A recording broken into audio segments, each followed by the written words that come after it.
Good evening my dear students, कैसे हैं आप लोग? आई होप अच्छे होंगे। चलिए भाई, आप में से कुछ लोग की बड़ी नाराजगी है यार, सर वीडियो नहीं दे रहे हैं, आप बड़ी दिक्कतें आ रही हैं।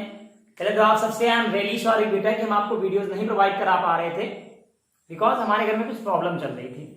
आप प्रॉब्लम समझ सकते, थोड़ी सी कुछ हॉस्पिटल वगैरह को लेकर के बड़ी दिक्कत चल रही थी। कुछ लोग बीमार थे, कहीं वो कहीं वो कहीं वो, बस दिक्कतें थी। वैसे अब हम आ गए हैं रेगुलर, आपको पर डे एक वीडियो मिलेगा। पीछे जो आपकी गैपिंग हुई और आपका लॉस हुआ उसके लिए आई एम रियली सॉरी, और मैं ट्राई करूंगा कि आपका बिल्कुल भी लॉस ना हो। एक इन्फॉर्मेशन बेटा, आपका फ्यूचर आपके लिए तो टेंशनाइज है, आप तो सोचते हैं कि आपका फ्यूचर है, फिर भी मुझे भी उतनी ही चिंता है कि जो बच्चे हमसे जुड़े हैं किसी एंगल से उनका लॉस ना हो, को किसी चीज को खो ना दें, उनका एक विश्वास ना टूट जाए कि कहीं हम उमंग सर से जुड़े तो हैं, लेकिन क्या पता आगे मेरा रिजल्ट ना खराब जाए, मुझे कुछ बेहतर ना मिल पाए। तो आई एम सॉरी, हमें पता आपका होप टूटा होगा, लेकिन मैं बिलीव दिलाता हूँ कि बात तो सब कुछ ठीक ठाक चलेगा। चलिए स्टार्ट करते हैं। क्लास 10 बेटा हम लोगों को लाइट करना है। आप लोगों ने इलेक्ट्रिसिटी तो पढ़ी है, हाँ बोलते रहो भैया। केमिकल रिएक्शन एंड इक्वेशंस पढ़ा। अब आप हमको हम फिजिक्स का इक्वेशन पढ़ाने जा रहे हैं, उसका नाम है लाइट। ठीक है, लाइट के कुछ पार्ट आपके सिलेबस से डिलीट कर दिए गए हैं, लेकिन मैं अभी आपको नहीं बताऊंगा कि वो कौन कौन से पार्ट हैं। ठीक है ना, अभी आपको पूरा पढ़ना है। ये सिलेबस से हटा है, बोर्ड में नहीं आएगा, लेसन आएगा, लेसन से कुछ टॉपिक नहीं आएंगे, लेकिन आपको अभी मैं बताऊंगा ही नहीं कौन कौन से टॉपिक नहीं आएंगे। पहले आप पूरा पढ़िए, नॉलेज लीजिए, लास्ट में बता दूंगा, लास्ट वीडियो में भाई ये टॉपिक नहीं आएगा, इनको पढ़ लीजिएगा। क्लियर? चलो देखते हैं। लाइट जानने के लिए सबसे पहले हम आपको दो बातें बता दें लाइट के बारे में। सबसे पहले थॉमस अल्वा एडिशन 1879, आपने सुना ही होगा, आप में से बहुत से लोगों ने पढ़ा होगा कि 1879 में थॉमस एल्वा एडिशन इन्होंने बल्ब का आविष्कार किया था ना। लेकिन इससे पहले भी 1879 के पहले भी, इससे पहले थॉमस एल्वा एडिशन के पहले भी एक हमारे अंकल जी थे, बेंजामिन फ्रैंकलिन।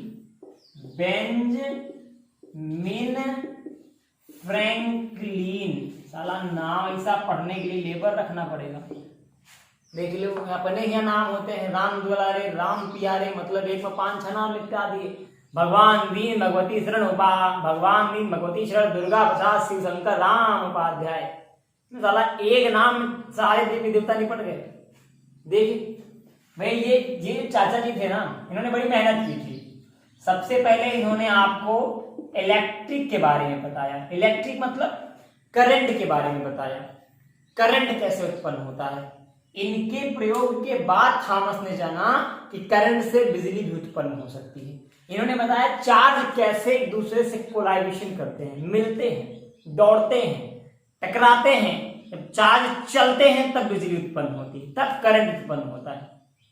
तो इन्होंने पहले चार्ज के बारे में बताया, फिर थॉमस अल्वा एडिशन ने हमें सबसे पहले लाइट के बारे में बताया। पहले लाइट के बारे में बहुत चीज जानना बड़ा इंपॉर्टेंट है बेटा, ठीक है। लेकिन चलो पहले हम आपको लाइट के बारे में कुछ चीजें थोड़ी सी बता देते। सुने आप, प्रकाश ऊर्जा का वह रूप है जिसके कारण हमें वस्तुएं दिखाई देती हैं। Light is a form of energy which can help visible of any part या एनी ऑब्जेक्ट। फिर से समझिएगा, आप लिखते चलिए, थ्योरी बड़ी इंपॉर्टेंट है। चलिए लिखिए आप तुरंत जल्दी से। Light is that form of energy which produce the sensation of क्या? साइट। लाइट एनर्जी का वह फॉर्म है जो हमें किसी ऑब्जेक्ट को दिखाने के लिए सेंसिटिव करती है, या जिसकी वजह से हम किसी ऑब्जेक्ट को देख पाते हैं। ठीक है, अब लाइट के लिए देखो, सबसे पहले इंपॉर्टेंट है ऑब्जेक्ट। अब बेटा ऑब्जेक्ट दो तरीके के होते हैं, एक होते हैं ल्यूमिनस, जिसको हम बॉडी भी कह सकते हैं। देखो समझो ध्यान से, बड़ा इंपॉर्टेंट है, अगर तुम डीपली नहीं समझे ना तो फिर कभी जिंदगी में पढ़ नहीं पाओगे लाइट अच्छे से।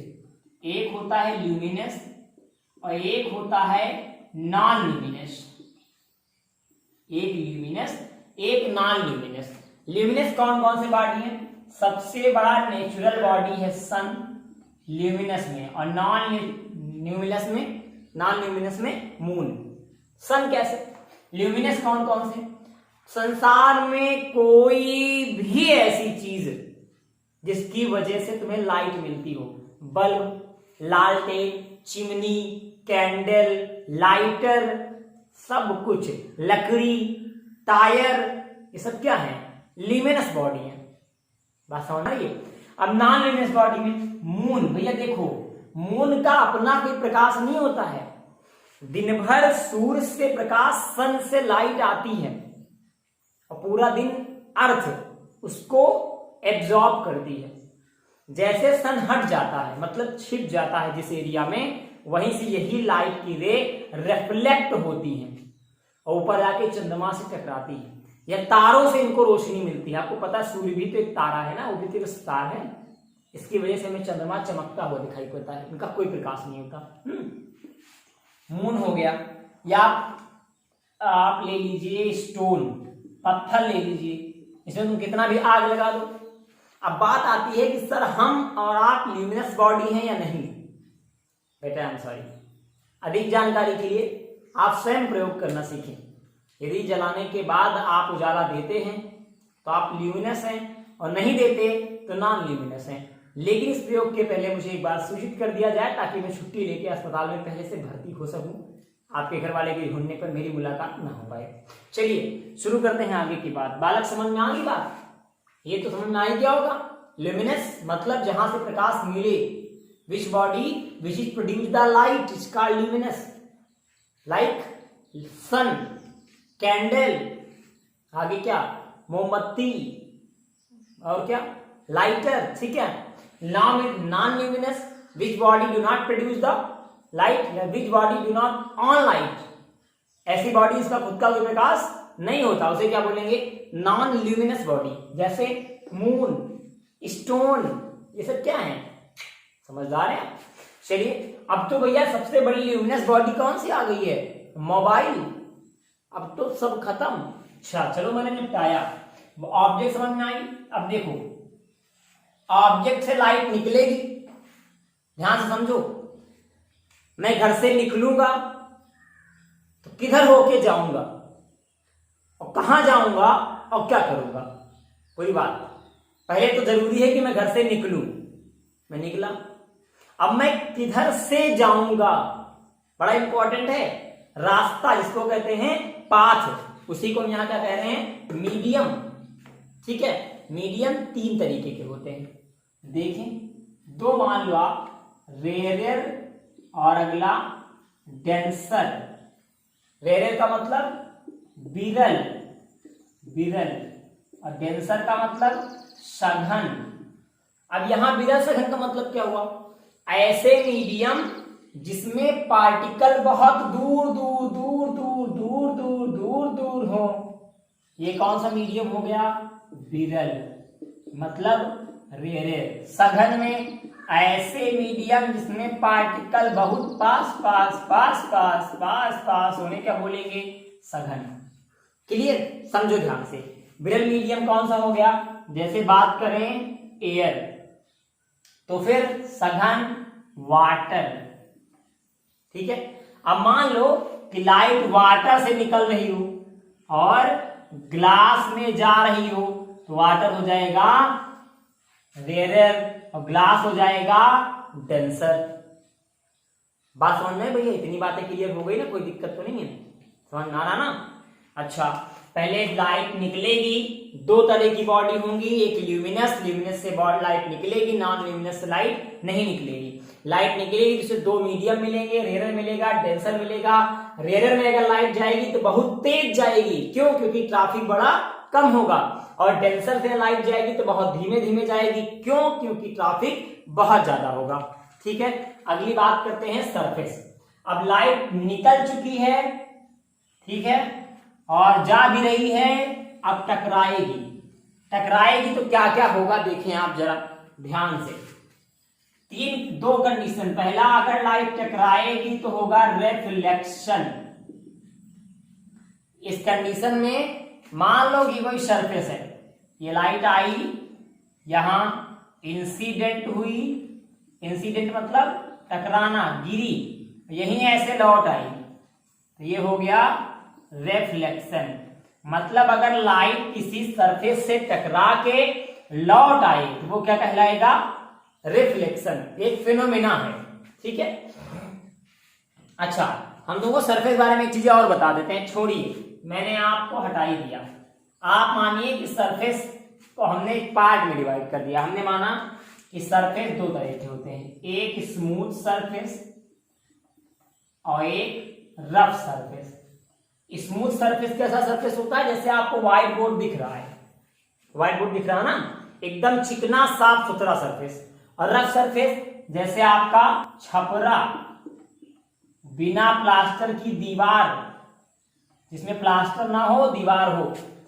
अब दोनों में अंतर क्या होगा, जब ऐसे सरफेस पे लाइट टकराएगी तो फिनोमेना क्लियर होगा, रिफ्लेक्शन कंफर्म होगा। जब ऐसे सरफेस में लाइट टकराएगी तो रिफ्रैक्शन भी हो सकता है, रिफ्लेक्शन भी हो सकता है, इंटरफेरेंस भी हो सकता है, बहुत सारे फिनोमेना हो सकते हैं, ठीक है। चलो अब बात करते हैं फिनोमेना की। लाइट कौन कौन से फिनोमेना देती है, सब बात समझ में आ रही ना।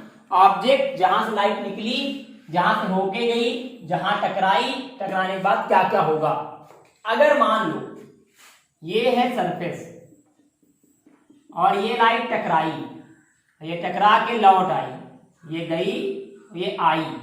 अगर लाइट टकरा के लौट आई तो इस फिनोमेना को कहते हैं रिफ्लेक्शन, मतलब टकराए और टकरा के लौट आना, ठीक है, क्लियर। मान लो कि लाइट टकराए लेकिन इधर चली जाए, इस तरफ अगर पार कर जाए तो इसको बोलेंगे रिफ्रैक्शन, मतलब पार कर जाना। आपको अपने 10th के सिलेबस में केवल ये दो ही चीजें पढ़नी है, एक रिफ्लेक्शन, एक रिफ्रैक्शन। इसकी हिंदी होती है परावर्तन, इसकी हिंदी होती है अपवर्तन। दोनों का मतलब जाने। Which phenomena in which any light back to own path, ऐसा फिनोमेना जिसमें लाइट किसी पाथ, किसी सरफेस से टकरा के वापस लौट आती है। ऐसा फिनोमेना जिसमें लाइट किसी सरफेस से टकरा के वापस लौट आती है, उसे क्या बोलते हैं, रिफ्लेक्शन। और ऐसा फिनोमेना जिसमें लाइट टकराए सरफेस में, लेकिन सरफेस को पार करके चली जाए, उस पार निकल जाए, उसे क्या बोलेंगे, रिफ्रैक्शन, ठीक है। हटाया मैंने इसको। अब चलिए लाइट के बारे में कुछ जानते हैं, लाइट की प्रॉपर्टीज पढ़ लेते हैं। पढ़ क्या लो, मैं तो कह रहा हूं कि आप लिख लो बेटा, ये नोट्स आपको बनानी है, हवा में तीर मत मारियो। चलो बनाओ नोट्स फटाफट। क्या लिखने, क्या पढ़ने चल रहे हैं हम, प्रॉपर्टीज ऑफ लाइट। चलिए हेडिंग डाली, लगे हाथ, स्वाहा। नंबर 1 क्या, स्पीड ऑफ लाइट। सबसे पहले आप जाने स्पीड ऑफ लाइट मतलब अगर लाइट की स्पीड की बात की जाए तो एयर में या वाटर में या ग्लास में या ऑयल में, 4 जगह मैं आपको लाइट की स्पीड बता देता हूं, सुनिए। एयर में लाइट की स्पीड होगी 3 × 10⁸ मीटर पर सेकेंड। वाटर में होगी 2.25 × 10⁸ मीटर पर सेकेंड। ग्लास में होगी 2 × 10⁸ मीटर पर सेकेंड। ऑयल में मैं बात करूं तो 1 नहीं, हाँ ठीक है, ये नोट कर लें आप, ऑयल नहीं, इसे रॉक कहते हैं, sorry it is a mistake. Rock मतलब जानते हैं आप, पत्थर, चट्टान। रॉक में बात करूं तो यही स्पीड बन जाएगी 1.97 × 10⁸ मीटर पर सेकेंड। ये आप नोट कर लें, ये आप ही के लिए है। लाइट की प्रॉपर्टी में सबसे पहले स्पीड ऑफ लाइट नोट करें जल्दी से, हो जाए तो क्लियर बता देना। हो गया? अच्छा हटा रहा हूं भाई, हाँ सर जी हटाओ हटाओ हटाओ। अच्छा ये तो फर्स्ट पॉइंट था जो क्लियर हो गया। अब हम अगली बात करेंगे सेकंड की। सेकंड सर जी सेकंडो है का, बहुत ले हैं, झौवन है भैया, झौवन। चलो सेकंड पॉइंट सुनो। सेकंड क्या है, द क्या क्या दा तो बोल दी, जल्दी बताओ, सोच लो फिर बताओ, कोई जल्दबाजी नहीं। The wave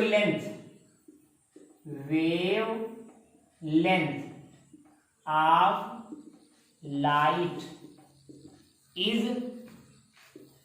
3900 angstrom to 47.5 angstrom. 3900 angstrom से 4750 एंगस्ट्रॉम तक होती है। ये आप नोट करें। वेवलेंथ क्या होती है? जैसे मैं कहूं मार्कर लेंथ कितनी है, यहां से यहां तक। कैप लेंथ कितनी है, यहां से यहां तक।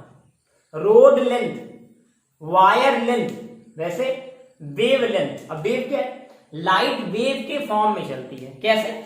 लाइट ऐसे ऐसे चलती है, ऐसे ऐसे ऐसे छोटे छोटे पार्ट में चलती है, टुकड़ों में चलती है, पार्टिकल में चलती है। तो सर जी हमको क्यों नहीं दिखती है? बेटा लाइट आपको पार्टिकल में इसलिए नहीं दिखती है क्योंकि कंटिन्यू चलती है और इतनी तेज चलती है कि हमारी आंख देख ही नहीं पाती कि पार्टिकल में है। बात समझ में? ज्यादा जानकारी के लिए आपके घर में अगर कोई बयाला हो, झांकी जिसको कहते हैं, कभी गौर से देखिएगा, वहां से जब लाइट आती है तो उसमें बहुत सारे पार्टिकल आपको दिखेंगे। आपके हिसाब से वो धूल के पार्टिकल होते हैं, लेकिन वो लाइट के वेव होते हैं। चलिए थोड़ा और आगे बात करते हैं। ये आप नोट कर लिए होंगे। अच्छा सर जी सब नोट कर रही हैं, बताओ ना ज्यादा।